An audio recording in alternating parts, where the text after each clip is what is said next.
സ്ത്രീകളിലും പ്രത്യേകിച്ച് കൗമാരക്കാരായിട്ടുള്ള പെൺകുട്ടികൾ ഓരോ മാസവും അനുഭവിക്കുന്ന ഒരു പ്രശ്നമാണ് മെൻസ് സമയത്തുണ്ടാവുന്ന വേദനയും അതോടനുബന്ധിച്ചുണ്ടാകുന്ന പലതരം ബുദ്ധിമുട്ടുകളും. ഇതിൽ വില്ലനായിട്ട് വരുന്നത് പ്രോസ്റ്റാഗ്ലാൻഡിൻ എന്ന് പറഞ്ഞിട്ടുള്ള ഹോർമോണാണ്. ഈ ഹോർമോണിന്റെ അമിതമായ ഉൽപാദനമാണ് ഇത്തരം പ്രോബ്ലംസ് ഉണ്ടാക്കുന്നത്. ഞാൻ doctor Rukhsana's clinic for advanced ഹോമിയോപ്പതിയിൽ പ്രാക്ടീസ് ചെയ്യുന്നു, എറണാകുളം ആൻഡ് മലപ്പുറം ജില്ല. സ്ത്രീകളിലും പ്രത്യേകിച്ച് കൗമാരക്കാരായിട്ടുള്ള പെൺകുട്ടികൾ ഓരോ മാസവും അനുഭവിക്കുന്ന ഒരു പ്രശ്നമാണ് മെൻസ് സമയത്തുണ്ടാവുന്ന വേദനയും അതോടനുബന്ധിച്ചുണ്ടാകുന്ന പലതരം ബുദ്ധിമുട്ടുകളും. ഇതിൽ വില്ലനായിട്ട് വരുന്നത് പ്രോസ്റ്റാഗ്ലാൻഡിൻ എന്ന് പറഞ്ഞിട്ടുള്ള ഹോർമോണാണ്. ഈ ഹോർമോണിന്റെ അമിതമായ ഉൽപാദനമാണ് ഇത്തരം പ്രോബ്ലംസ് ഉണ്ടാക്കുന്നത്. ഇതിന്റെ പ്രധാന വില്ലൻ ഞാൻ നേരത്തെ പറഞ്ഞ പോലെ പ്രോസ്റ്റാഗ്ലാൻഡിൻ എന്ന് പറഞ്ഞിട്ടുള്ള ഹോർമോണാണ്. ഈ ഹോർമോണിന്റെ അളവ് കൂടുതലായിട്ട് വരുന്ന സമയത്ത് ആണ് ഇത്തരം പ്രോബ്ലംസ് ഉണ്ടാകുന്നത്.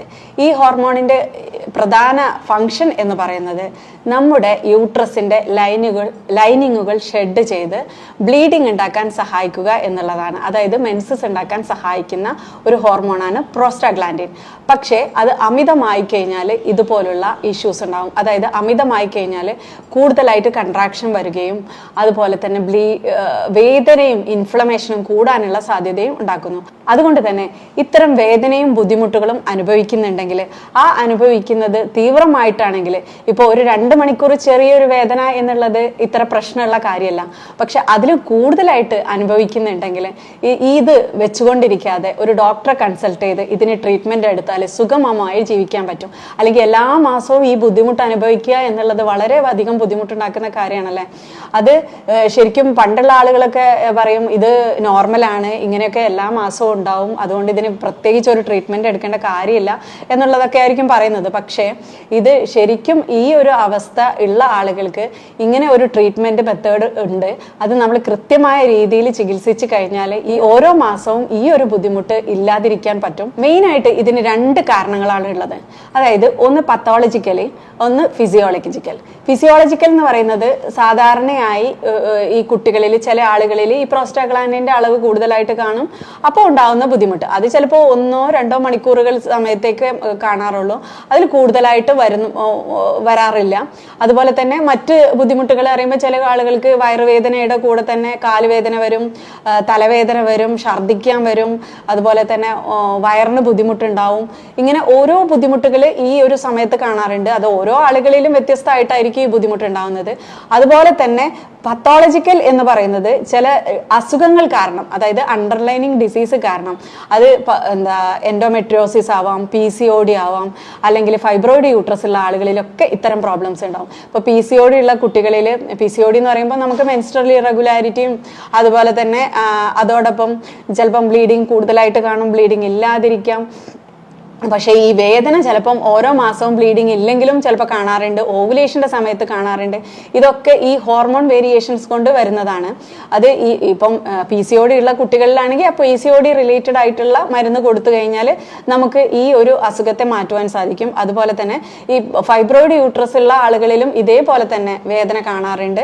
അതും ഈ പ്രോസ്റ്റാഗ്ലാൻഡിന്റെ അളവ് കൂടുതലായിട്ട് വരും. ഈ ഫൈബ്രോയിഡ് യൂട്രസ് വരുന്ന സമയത്ത് ഈസ്ട്രോജൻ വേരിയേഷൻ ഉണ്ടാവും.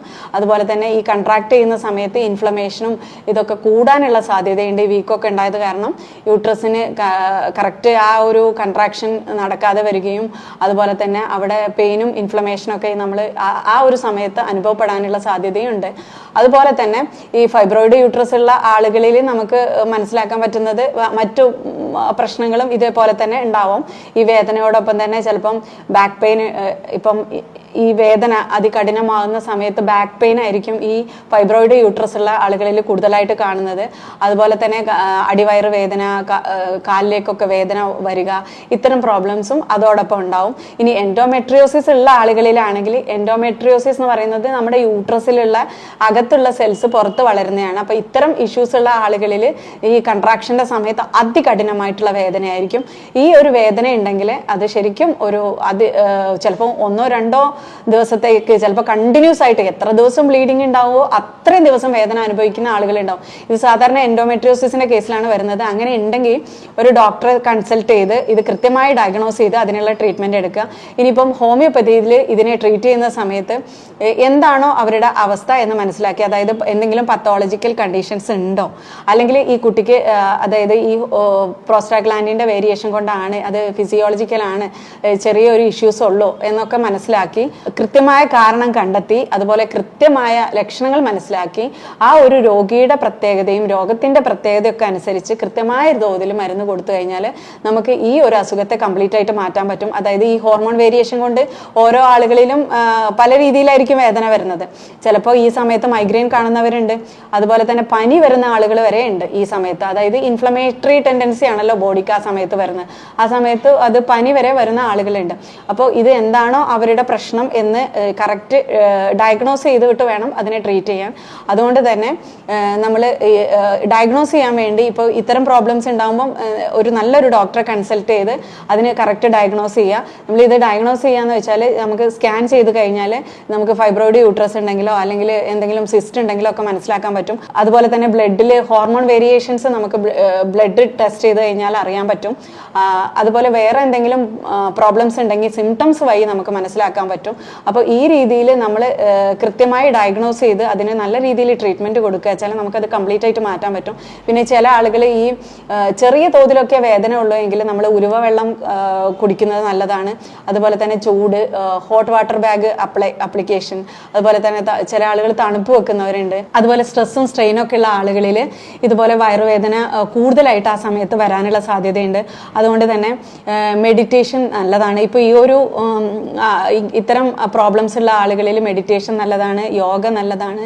അതുപോലെ തന്നെ മെൻസസിന്റെ സമയത്ത് ഫുഡ് ഐറ്റംസ് നമ്മൾ കഴിക്കേണ്ടതെന്ന് വെച്ചാൽ ഇപ്പോൾ പീരീഡ് ഓവുലേഷന്റെ സമയത്തും പീരീഡിന്റെ മുമ്പൊക്കെ നമ്മൾ വളരെയധികം ഭക്ഷണത്തിൽ ശ്രദ്ധിക്കണം.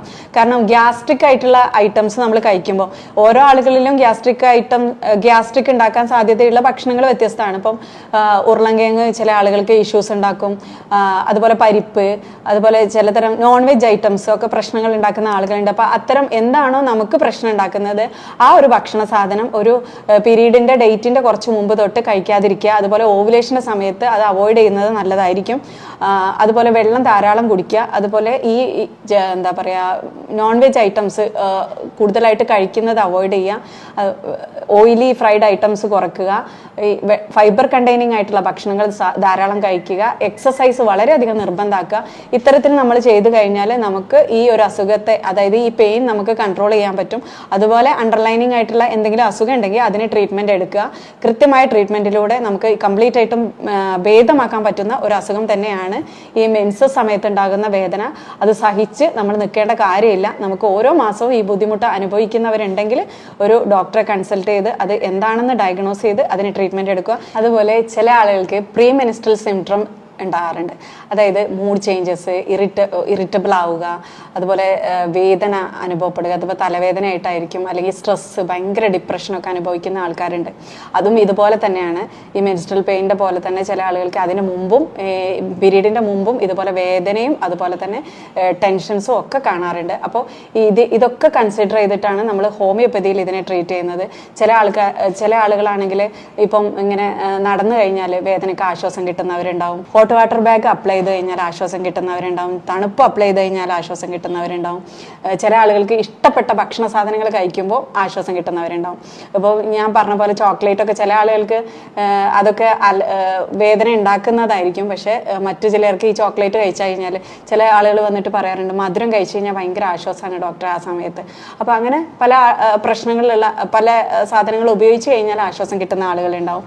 അപ്പോൾ ഈ ഒരു കാര്യങ്ങളൊക്കെ കൺസിഡർ ചെയ്തിട്ടാണ് നമ്മൾ ഹോമിയോപ്പതിയിൽ ഇതിന് മരുന്ന് കൊടുക്കുന്നത്. ഈ രീതിയിൽ ഇപ്പോൾ ആ രോഗിയുടെ പ്രത്യേകത എന്തൊക്കെയാണ് എന്ന് നമ്മൾ നന്നായിട്ട് പഠിക്കണം. അതനുസരിച്ച് ഇത് വളരെ കൃത്യമായ ഡോസേജ് കൃത്യമായ സമയത്തേക്ക്, ചിലപ്പോൾ ഒരു മാസം കൊടുത്താൽ തന്നെ മാറുന്നവരുണ്ടാവും. ചിലപ്പോൾ അത് പത്തോളജിക്കൽ കണ്ടീഷൻ ഉണ്ടെങ്കിൽ അതിനനുസരിച്ചുള്ള ട്രീറ്റ്മെൻറ്റ് കൊടുക്കണം. ഇപ്പോൾ ഫിസിയോളജിക്കലി ആയിട്ടാണ് ഇഷ്യൂസ് വരുന്നത് എങ്കിൽ ഇപ്പോൾ പെയിനൊക്കെ കുറക്കാനുള്ള പെട്ടെന്ന് വരുന്ന ആളുകൾക്കാണെങ്കിൽ പെയിൻ കുറക്കാനുള്ള റെമഡീസൊക്കെ ഹോമിയോയിലുണ്ട്.